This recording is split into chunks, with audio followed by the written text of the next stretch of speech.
তো good morning guys. তো আজকে চলে এসেছি একটা নতুন ভিডিও নিয়ে। আজকে একটা মেয়েকে জিজ্ঞেস করব তার স্বামীর কত টাকা মাসে ইনকাম হলে সে খুশি থাকতে পারবে।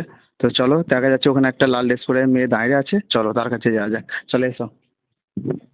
তো ম্যাডাম, আপনার সাথে 5 মিনিট কথা বলে যাবে? হ্যাঁ, বলুন না। আচ্ছা, আপনার নামটা কি? আমার নাম মামুন। ও, থ্যাংক ইউ। তো আপনার তো দেখছি এখনো বিয়ে হয়নি। না না, আমার শীঘ্রই বিয়ে হবে। ও, তাই নাকি? হুম। কংগ্রেচুলেশন। Thank you. আচ্ছা, আপনার স্বামীর কত টাকা ইনকাম হলে আপনি ভালোভাবে সংসার চালাতে পারবেন? দেখুন, আমার টাকা পয়সা সত্যি কথা বলতে কোনো লোভ নেই, ঠিক আছে? আমার মাসে 7টা শাড়ি লাগবে, আর প্রত্যেক মাসে আমি ফোন চেঞ্জ করি, যেহেতু আর যখনই কোনো ফোন লঞ্চ হবে তো সঙ্গে সঙ্গে সেই ফোনটা আমার কিনে দিতে হবে। প্রত্যেক মাসে মাসে আমি একটা ফোন বেশি দিন ইউজ করতে পারি না।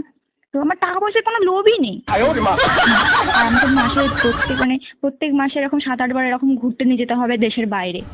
আমার টাকা পয়সার কোনো লোভ নেই।